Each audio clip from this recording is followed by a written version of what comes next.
Emma's hands trembled as she clutched the pregnancy test, the two pink lines blurring through her tears. How would she tell him?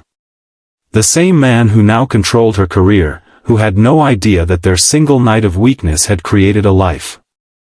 The same man who was raising a daughter alone and had sworn never to complicate his life again. If you're enjoying this story of unexpected love and complicated choices, please hit that like button and subscribe to the channel for more emotional journeys that explore the messy reality of modern relationships.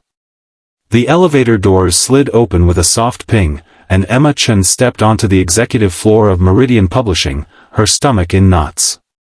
Not from morning sickness, though that had been brutal for the past week, but from the knowledge that behind the frosted glass door at the end of the hallway sat Jackson Reed, her boss of 3 months and the father of her unborn child. A child he knew nothing about. She smoothed her blazer over her still flat stomach, grateful that at 10 weeks, there was nothing to show yet. Nothing physical, at least. The emotional evidence was harder to hide. The way she'd been avoiding his eyes in meetings. How she'd declined his invitation to join the team for drinks last Friday. The way her heart hammered against her ribs whenever he walked into a room.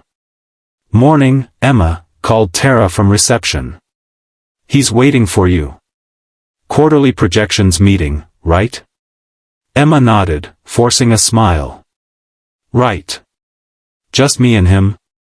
"Marketing team will join virtually at 9:30, Tara said, checking her screen. "So you've got him to yourself for the first half hour. 30 minutes alone with Jackson.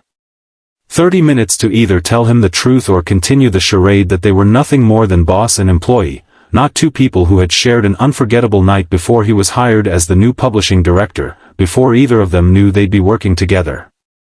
Emma took a deep breath and walked toward his office, her heels clicking against the hardwood floor like a countdown. Jackson was standing at the window when she entered, his broad shoulders silhouetted against the morning light. At 38, he carried himself with the quiet confidence of someone who had weathered storms and emerged stronger. His dark hair was cut short, professional, though she knew how it felt between her fingers when it was slightly longer. He turned at the sound of the door, and his expression softened when he saw her. "Emma," he said, her name carrying a weight that neither of them acknowledged in the workplace. "Thanks for coming in early." "Of course," she replied, settling into one of the chairs across from his desk. She opened her laptop, focusing on the screen rather than his face. "I've prepared the quarterly numbers as requested. Digital subscription growth is up 17%, which exceeds our projections by—" "Emma," he interrupted gently. "Before we dive into all that, is everything okay? You've seemed distant lately." She looked up, caught off guard by his directness.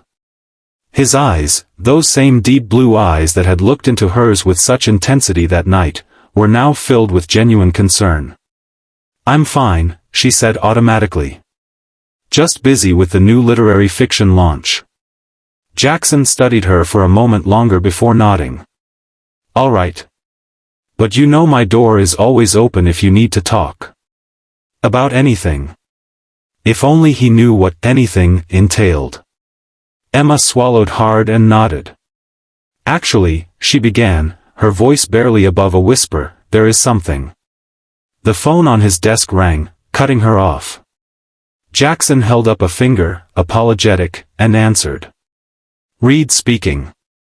His expression immediately changed, tension creasing his brow. "When? Is she okay?" A pause. "Tell her I'm on my way." "Yes, right now." He hung up and stood abruptly. "I'm sorry, Emma. That was Lily's school.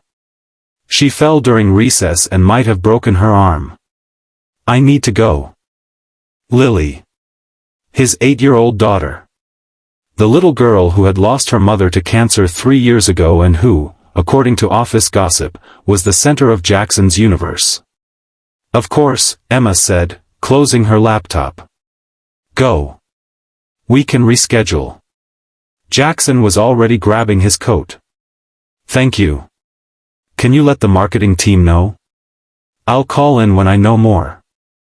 And then he was gone, leaving Emma alone with her unspoken confession and the realization that she wasn't just changing her own life with this pregnancy, she was changing Lily's too. The pediatric emergency room was a kaleidoscope of primary colors and anxious faces. Jackson spotted Lily immediately, her small form perched on an exam table, her dark hair, so like his own, falling across her tear-streaked face. Her right arm was cradled against her chest, and her school principal, Mrs. Winters, sat beside her. "Daddy!" Lily cried when she saw him, fresh tears spilling. Jackson was at her side in an instant, careful not to jostle her injured arm as he embraced her. "I'm here, Lillipad. I'm here now." Mrs. Winters stood, relief evident on her face. "She was very brave, Mr. Reed. She fell from the monkey bars. The school nurse thought it might be a fracture, so we brought her straight here." "Thank you," Jackson said sincerely. "I can take it from here." After Mrs. Winters left, a doctor came to examine Lily, confirming what they suspected, a clean break that would require a cast but no surgery. As they waited for the orthopedic technician, Lily's tears subsided, replaced by a growing excitement about choosing a cast color and having her friends sign it. "Can it be purple?" she asked the nurse who was preparing the materials. "Purple it is," the nurse replied with a smile. "You're being so brave." Jackson watched his daughter, marveling at her resilience. After losing her mother at 5, Lily had developed a strength that sometimes broke his heart. She shouldn't have to be so brave, so adaptable. She deserved a normal childhood, with 2 parents who loved her, with stability and security. It was why he had been so careful since Claire's death, why he had thrown himself into his work and fatherhood, avoiding relationships that might disrupt the delicate balance he'd created for Lily. Until that night with Emma, a night that had been unexpected and, he had thought, without consequences. His phone buzzed with a text. It was from Emma. * Hope Lily is okay. Marketing meeting rescheduled for tomorrow. Let me know if you need anything. *. Jackson stared at the message, a strange feeling washing over him. Emma had never met Lily, yet there was genuine concern in her words. He typed back a quick thank you, then put his phone away as the technician arrived to apply Lily's cast. Later, as he drove them home, Lily proudly displaying her purple cast, Jackson couldn't shake the memory of Emma's face just before he'd left the office. She had been about to tell him something important, he was sure of it. "Daddy," Lily said from the back seat, interrupting his thoughts, "can we get ice cream?" Jackson glanced at her in the rearview mirror, at her hopeful expression despite the day's trauma. "Absolutely, Lillipad. Ice cream is definitely called for after being so brave." As they sat in the ice cream parlor, Lily happily devouring a sundae while Jackson helped her manage the spoon one-handed, his phone buzzed again. Another text from Emma. * I need to speak with you privately. It's important. When you have time, *. Jackson felt a chill that had nothing to do with the ice cream. Whatever Emma needed to discuss, it was serious enough that she couldn't wait until he returned to the office. He thought back to the past few weeks, her sudden paleness in meetings, the way she'd excused herself abruptly during lunch last week, how she'd switched from coffee to tea. A suspicion began to form, one that sent his heart racing. "Daddy, you're not eating your ice cream," Lily observed, chocolate smeared around her mouth. Jackson forced a smile. "Just thinking, sweetheart. Grown-up stuff." "Is it about work?" she asked, always perceptive. "Sort of," he admitted. "I might need to make a quick call after we finish. Is that okay?" Lily nodded solemnly. "As long as I can watch cartoons while you talk." "Deal," Jackson said, reaching over to wipe her face with a napkin. 20 minutes later, with Lily settled in front of the TV at home, Jackson stepped onto the back deck and dialed Emma's number. She answered on the second ring. "Jackson," she said, her voice tight. "How's Lily?" "Broken arm, but she's okay." Purple cast and ice cream have improved her outlook considerably. He paused. Your message said you needed to talk. The silence on the other end stretched for so long that Jackson thought they might have been disconnected. Then, Emma spoke, her words changing everything. I'm pregnant, Jackson. And it's yours. Emma paced her apartment, phone clutched in her hand, heart pounding in her ears. She had done it, told him the truth, and now the silence between them felt like a physical presence. Are you sure? Jackson finally asked, his voice strained. Yes, Emma replied. I've taken 3 tests, and I saw a doctor yesterday. I'm 10 weeks along. Another silence, this one heavier than the last. I understand this is a shock, Emma continued, the words she'd rehearsed tumbling out. I'm not expecting anything from you. I just thought you had a right to know. I'm still figuring out what I want to do, but... What you want to do? Jackson interrupted, an edge to his voice. Emma, this isn't just about what you want. This is my child too. The possessiveness in his tone caught her off guard. I know that. I meant. We need to talk about this in person, he said firmly. Not over the phone. Can you come over tomorrow evening? Around 8? Lily will be asleep by then. Emma hesitated. Going to his home, seeing the life he'd built with his daughter, it felt like crossing a boundary. But he was right, this conversation couldn't happen over the phone or in the sterile environment of his office. Okay, she agreed. Text me your address. After they hung up, Emma sank onto her couch, hands instinctively going to her stomach. She had imagined a dozen different reactions from Jackson, anger, denial, indifference, but the intensity of his response, the immediate claim of connection to a child that was barely more than a collection of cells, hadn't been one of them. She thought back to the night that had led them here. The publishing industry conference in Chicago 3 months ago. She had been representing Meridian as the marketing director, unaware that the handsome, thoughtful man she'd met at the hotel bar was being courted by her company's board to take over as publishing director. They had talked for hours, about books, about the changing landscape of publishing, about their lives. He had mentioned being a widower with a daughter but hadn't elaborated. She had shared her passion for bringing diverse voices to readers. The connection between them had been immediate and powerful, intellectual and physical. One night. That was all they had agreed to. One night before returning to their separate lives. Except 2 weeks later, Jackson had walked into Meridian's offices as her new boss, both of them shocked to see the other. They had agreed, awkwardly and professionally, to put that night behind them and maintain a strictly working relationship. And they had succeeded, until now. Emma's phone buzzed with a text from Jackson, his address in the suburbs, followed by "We'll figure this out together." She wasn't sure if it was a promise or a platitude, but as she set her phone down and curled up on the couch, Emma allowed herself to feel something she had been suppressing since seeing those 2 pink lines, hope. The following day at the office was an exercise in avoidance. Emma arrived early and sequestered herself in her office, claiming a deadline for the quarterly marketing report. Jackson was out for the morning, taking Lily to a follow-up appointment with the orthopedist. When he did arrive after lunch, they passed each other in the hallway with nothing more than a nod of acknowledgement, the weight of their shared secret creating an almost visible tension between them. By the time Emma pulled into Jackson's driveway that evening, her nerves were frayed. His home was a modern craftsman style, warm lights glowing from within. She sat in her car for a moment, gathering her courage, before approaching the front door. Jackson answered before she could knock, as if he had been watching for her arrival. He was dressed casually in jeans and a gray Henley, so different from his office attire that Emma was momentarily thrown. "Come in," he said quietly, stepping aside.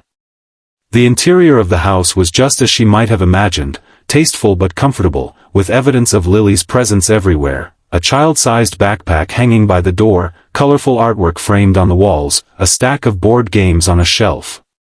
"Lily's asleep?" Emma asked, keeping her voice low. Jackson nodded. She was exhausted after the doctor and a full day of showing off her cast to her classmates. Would you like something to drink? Tea? Water? Water would be good, Emma replied, following him to the kitchen. As he filled a glass for her, Emma noticed a photo on the refrigerator, Jackson with a woman who must have been Claire, both of them beaming at the camera, a toddler Lily between them. A family. A complete one. Jackson caught her looking and handed her the water. That was taken about 6 months before Claire was diagnosed. She was beautiful, Emma said softly. She was, Jackson agreed. And she would have had a lot to say about this situation. Emma took a sip of water, unsure how to respond. Jackson gestured toward the living room. Let's sit. They settled on opposite ends of a comfortable sectional sofa, the distance between them both physical and emotional. For a moment, neither spoke, the ticking of a wall clock the only sound in the room. I've been thinking about this all day, Jackson finally said. About what it means. For you, for me, for Lily. He ran a hand through his hair, a gesture Emma recognized from tense meetings. I need to know what you're thinking, Emma. What you want. Emma set her glass down carefully. Honestly? I'm terrified. This wasn't planned. My career is important to me, and now there's also the complication of you being my boss. She took a deep breath. But I want this baby, Jackson. I've always wanted children, just not, like this. Not with me, you mean, he said, a hint of something, hurt, in his voice. Not with anyone I barely know, Emma clarified. We had one night together, Jackson. One amazing night, yes, but then we agreed to be professional colleagues. We don't really know each other. Jackson was quiet for a moment, considering her words. You're right, he finally said. But that's going to change now, isn't it? Because regardless of how this happened, we're connected. Permanently. The weight of that word, permanently, hung between them. What do you want, Jackson? Emma asked, turning his question back on him. He looked at her directly, his blue eyes intense. I want to be involved. Completely involved. I missed the first months of Lily's life because I was deployed overseas. I won't miss a moment with this child if I can help it. Emma hadn't expected such certainty from him. And professionally? I report to you. There are policies about this sort of thing. I'll speak to HR tomorrow, Jackson said without hesitation. We'll restructure so that you report to Diane instead of directly to me. It's a lateral move that makes sense anyway with the new digital division. He had clearly thought this through, and Emma felt a surge of respect for his pragmatism. And Lily? She asked softly. How will you tell her? At this, Jackson's confidence faltered slightly. Carefully, he said. She's still young, but she's smart. She'll have questions. He paused. She'll need to get to know you, Emma. If you're going to be the mother of her sibling, you'll be part of her life too. The mother of her sibling. The phrase made the reality of their situation suddenly, vividly clear. Emma wasn't just having a baby, she was becoming connected to this man and his daughter in a way that would last a lifetime. I'd like that, Emma said, surprising herself with how much she meant it. Getting to know Lily, I mean. Jackson's expression softened. She's pretty amazing. She's had to deal with a lot, losing her mom so young, but she's resilient. He hesitated, then added, I want you to know that I'm not expecting us to be together romantically because of this. But I do want us to be partners in raising this child. Emma felt a complicated mix of relief and something like disappointment. I think that's wise, she agreed. We should focus on co-parenting, not trying to force a relationship that might not work. Jackson nodded, but there was something in his eyes that Emma couldn't quite read. So we're agreed, he said. We'll be co-parents. Partners in this, whatever comes. Partners, Emma echoed, the word feeling both right and somehow insufficient. As she drove home later that night, Emma replayed their conversation. They had discussed practical matters, doctor's appointments, work arrangements, even preliminary thoughts about living situations once the baby arrived. Jackson had been thoughtful, considerate, and completely focused on the well-being of their child. Not once had he questioned if the baby was his or suggested that she consider not keeping it. His immediate acceptance and commitment had surprised her, though perhaps it shouldn't have. Everything she knew about Jackson Reed suggested he was a man who took responsibility seriously, who valued family above all else. What she couldn't quite figure out was how she felt about him, not as the father of her child or as her boss, but as the man she had connected with so powerfully that night in Chicago. The man who, under different circumstances, might have been someone she could fall for completely. The next 6 weeks passed in a blur of morning sickness, doctor's appointments, and careful navigation of their new professional arrangement. As promised, Jackson had spoken to HR, and Emma now reported to Diane, the VP of Digital Strategy. The official story was that the reorganization made sense given Emma's expertise in digital marketing, but the knowing looks from certain colleagues suggested rumors were already circulating. At 16 weeks, Emma's pregnancy was becoming visible, a small but definite bump that no loose blouse could completely disguise. She had decided to wait until after her next ultrasound to make a formal announcement at work, but time was running out. The ultrasound was scheduled for Friday afternoon, and Jackson had arranged his calendar to attend.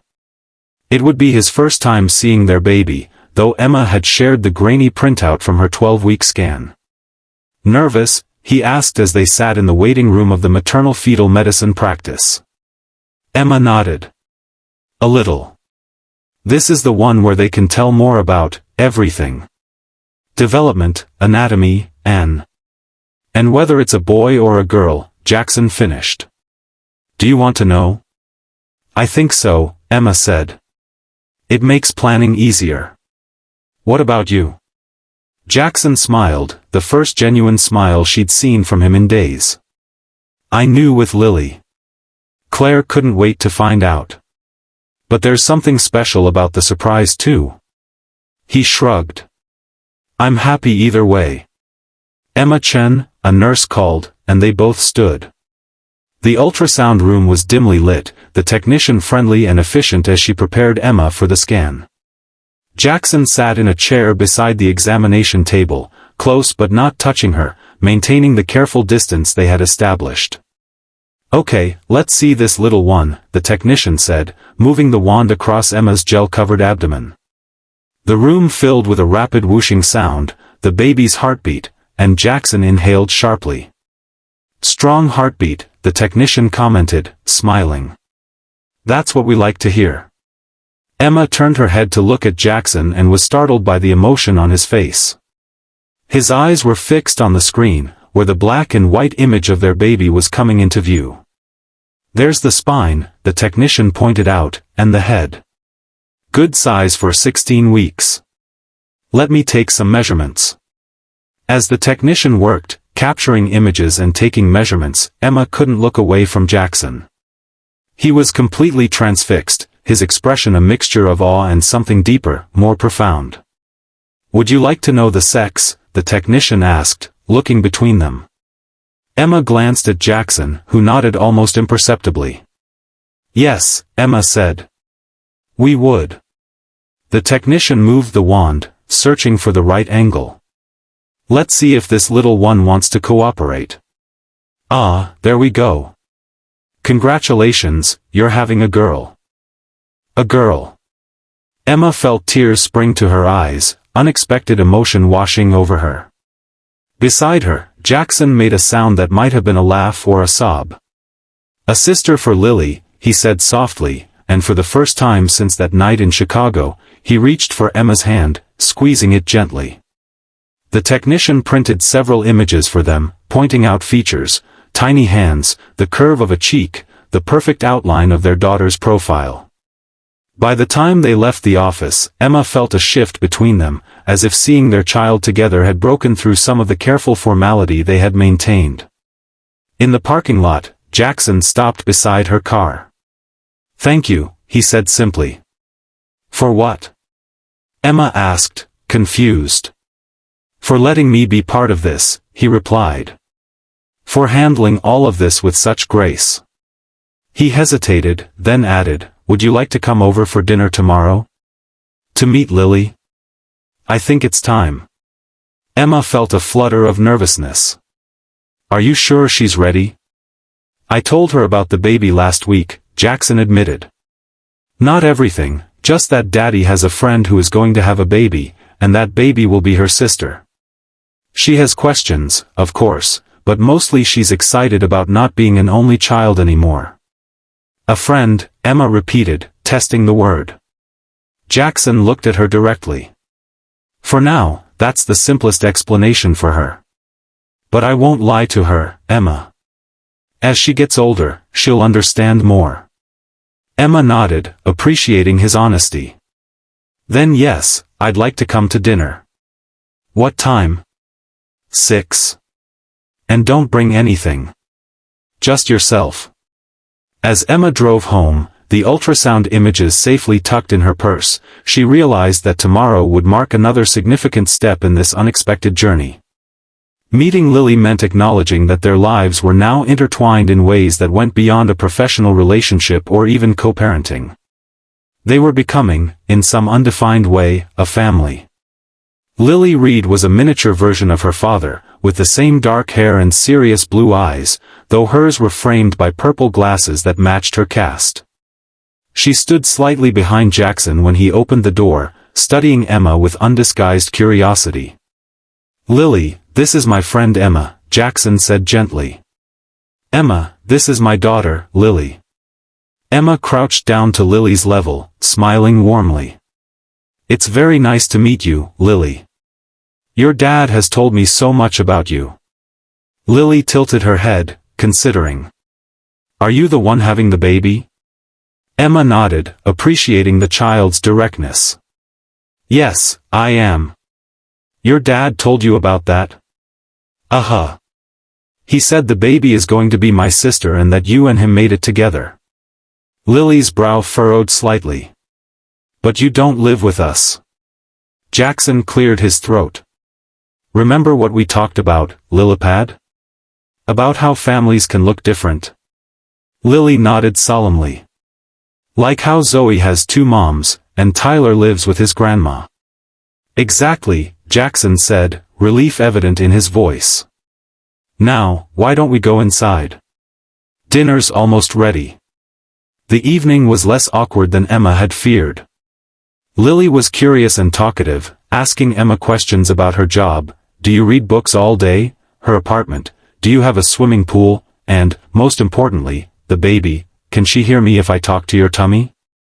After dinner, while Jackson cleared the dishes, Lily showed Emma her room, proudly pointing out her bookshelf, her collection of stuffed animals, and the space on her wall where she planned to hang pictures of her new sister. "Daddy says she won't come until winter," Lily explained.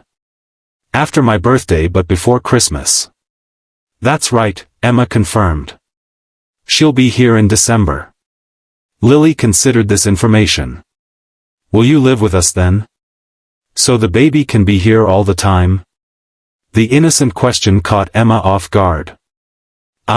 We haven't decided exactly how everything will work yet," she said carefully. "But your dad and I will make sure you get to see your sister a lot." Lily seemed satisfied with this answer and moved on to showing Emma her favorite books. By the time Jackson called that it was time for Lily's bath, Emma felt she had passed some unspoken test. "She likes you," Jackson said later, after Lily was in bed and they sat in the living room with cups of tea. "She doesn't warm up to people that quickly usually." "She's wonderful," Emma said sincerely. "You've done an amazing job with her, especially given everything she's been through." Jackson's expression softened. "It hasn't been easy. After Claire died, there were days I wasn't sure how we'd make it. But kids are resilient, and Lily, she has so much of her mother in her. That strength, that curiosity."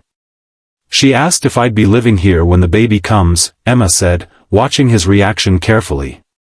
Jackson set his tea down. "I've been thinking about that too.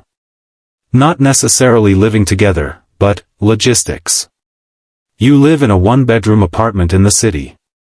I have a 4-bedroom house with a yard, in a good school district." He hesitated. "I'm not suggesting anything romantic, Emma. But from a practical standpoint, it might make sense for the baby to have a home base here, with you having your own space within the house." Emma blinked, surprised by the suggestion. "You want me to move in?" "As what, a roommate?" "As the mother of my child," Jackson said simply. "As someone who should be able to be with her baby without having to pack up and drive across town. It's just something to consider." Emma took a sip of her tea, buying time to process his suggestion. The practical part of her could see the logic. His house was certainly better suited for a child than her apartment. But the emotional implications were complex. "I'll think about it," she finally said. "It's a big decision." Jackson nodded, not pushing further. "Of course. There's time."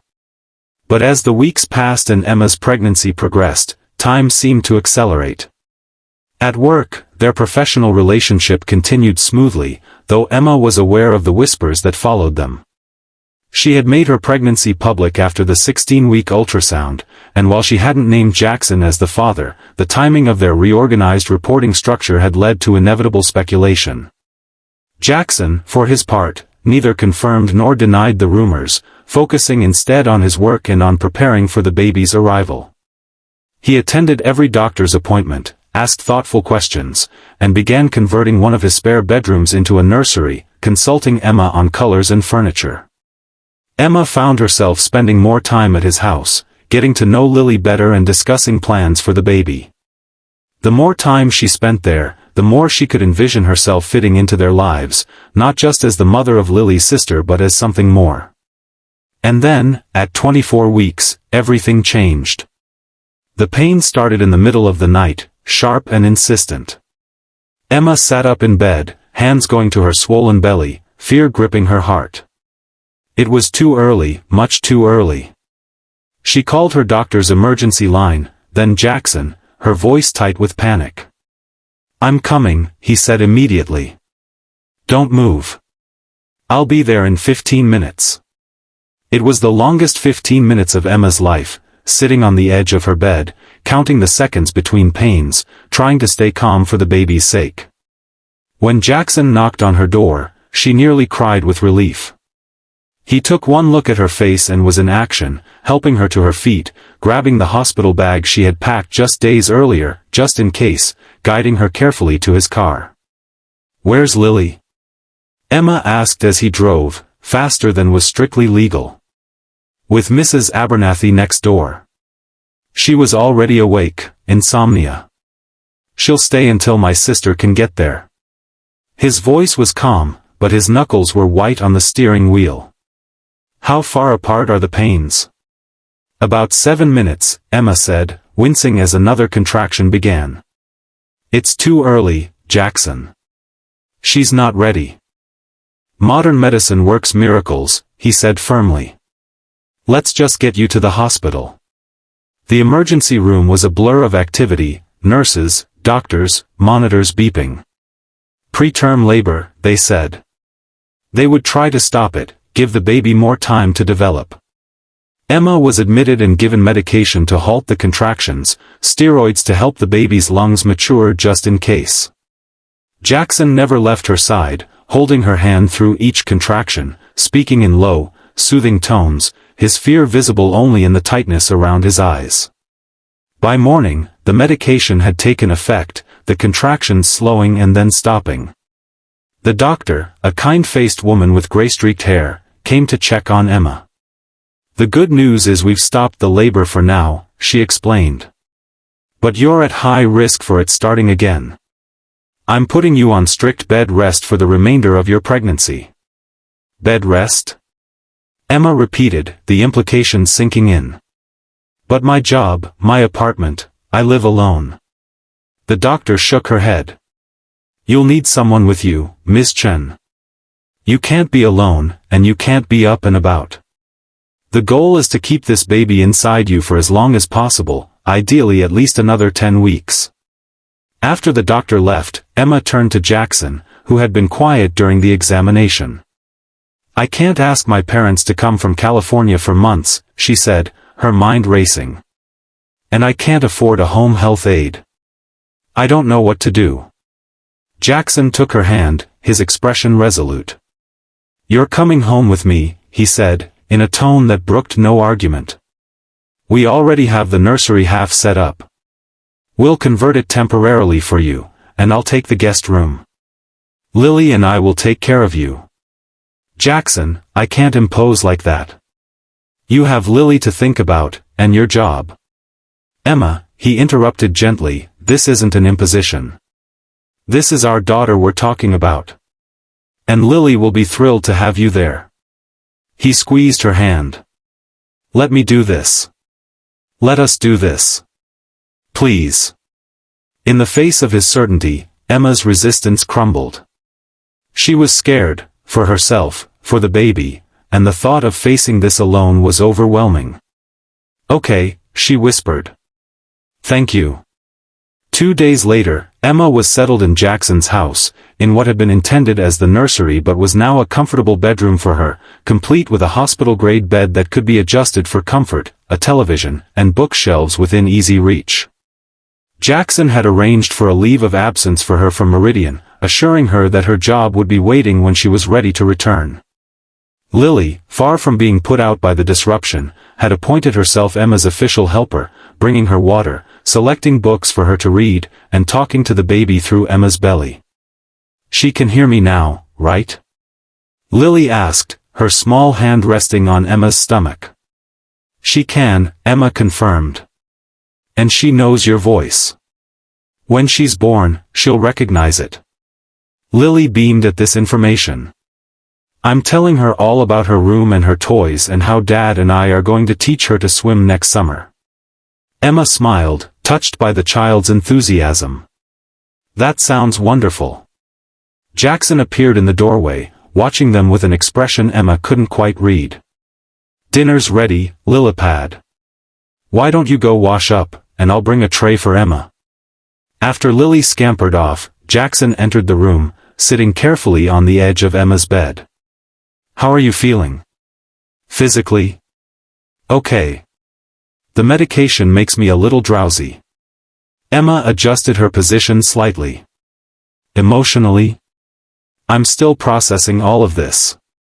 Being here, being taken care of, it's a lot. Jackson nodded, understanding in his eyes. I know it's not what you planned.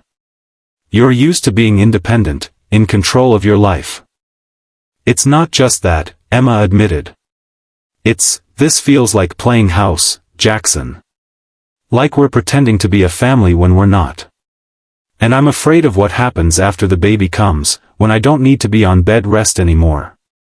Do I just go back to my apartment? Do we split custody? How does that work for an infant? Jackson was quiet for a moment, considering her words. What if we weren't pretending? He finally asked, his voice low. Emma's heart skipped a beat. What do you mean? I mean, Jackson said carefully, what if we gave us, a real chance? Not just for the baby's sake, or for convenience, but because there's something here worth exploring. He met her eyes directly. I felt it that night in Chicago, Emma. And I feel it now, getting to know you these past months. This connection between us, it's rare. Emma swallowed hard, emotions welling up inside her. Jackson, we can't base a relationship on a crisis situation. You're seeing me at my most vulnerable, dependent on you. That's not a foundation for something real. Isn't it? He challenged gently. I think seeing someone at their most vulnerable is exactly when you learn who they truly are. And who they are to you. He took her hand, his thumb tracing circles on her palm. I'm not asking for promises, Emma. I'm just asking that we don't dismiss the possibility that what brought us together, what created our daughter, might be worth exploring further. Emma looked at their joined hands, at the man who had become so much more than her boss or even the father of her child. In these weeks of forced proximity, she had seen Jackson as a father, as a man grieving his late wife while moving forward for his daughter's sake, as someone capable of great kindness and unwavering support. "I'm scared," she admitted softly. "Not just of the complications with the pregnancy, but of this, of us. Of letting myself feel something for you and then having it fall apart. Lily would be caught in the middle, and our baby." "I'm scared too," Jackson confessed. "After Claire died, I swore I wouldn't put myself in a position to lose someone like that again. But then I met you, and even before we knew about the baby, something changed." He squeezed her hand. "I'm not saying it would be easy. We'd have a lot to figure out. But I think we owe it to ourselves, and yes, to our daughters, to at least try." Emma felt tears welling in her eyes, hormones amplifying the emotion of the moment. "Okay," she whispered. "Let's try." Jackson's smile was like sunrise breaking through clouds. He leaned forward, hesitating just a moment before pressing his lips to hers in a gentle kiss that held both promise and restraint. "Dad!" Lily's voice called from downstairs. "The pasta's bubbling over." Jackson pulled back with a rueful laugh. "Duty calls. We'll talk more later." Emma nodded, her heart lighter than it had been in months. Later. The weeks of bed rest passed more quickly than Emma had expected. With Jackson working from home 3 days a week and his sister Megan helping with Lily and household tasks, Emma was never alone for long. She used the time to read parenting books, work remotely when she felt up to it, and most importantly, to get to know Jackson and Lily as a family. Slowly, cautiously, she and Jackson began to build something between them, not the passionate affair of that night in Chicago, but something deeper, more deliberate. They talked for hours after Lily was asleep, sharing stories of their childhoods, their dreams, their fears. Jackson spoke of Claire with love and respect, showing Emma photos and telling her how Claire would have approved of her strength and determination. "She made me promise to live fully after she was gone," Jackson told Emma one evening as they sat together on the porch swing. Emma finally allowed short periods of supervised time out of bed at 32 weeks. "To not close myself off from love for Lily's sake." "She sounds like she was an amazing woman," Emma said sincerely. "She was," Jackson agreed. "And she would have liked you. Your stubbornness, your passion for your work, the way you've connected with Lily." Emma leaned her head against his shoulder, her hand resting on her rounded belly where their daughter kicked rhythmically. "I wish I could have known her." "In a way, you do," Jackson said softly. "Through Lily. Through the family we're building." Family. The word no longer frightened Emma as it once had. Instead, it filled her with a sense of belonging, of rightness. At 36 weeks, Emma's doctor declared her stable enough to come off strict bed rest, though she was still advised to take it easy. The nursery, which had temporarily served as Emma's room, was transformed back to its original purpose, with a crib, changing table, and rocking chair. Emma moved into Jackson's room, a step that felt both momentous and natural. "Are you sure about this?" she asked as he helped her arrange her things in his closet, making space among his clothes. "I've never been more sure of anything," Jackson replied, pulling her into his arms. "Except maybe that I love you." It was the first time he had said those words, though Emma had felt them in his actions for weeks. She looked up at him, at the man who had become her partner in every sense of the word. "I love you too," she said, the words coming easily, naturally. "And not just because of the baby, or because you've taken care of me.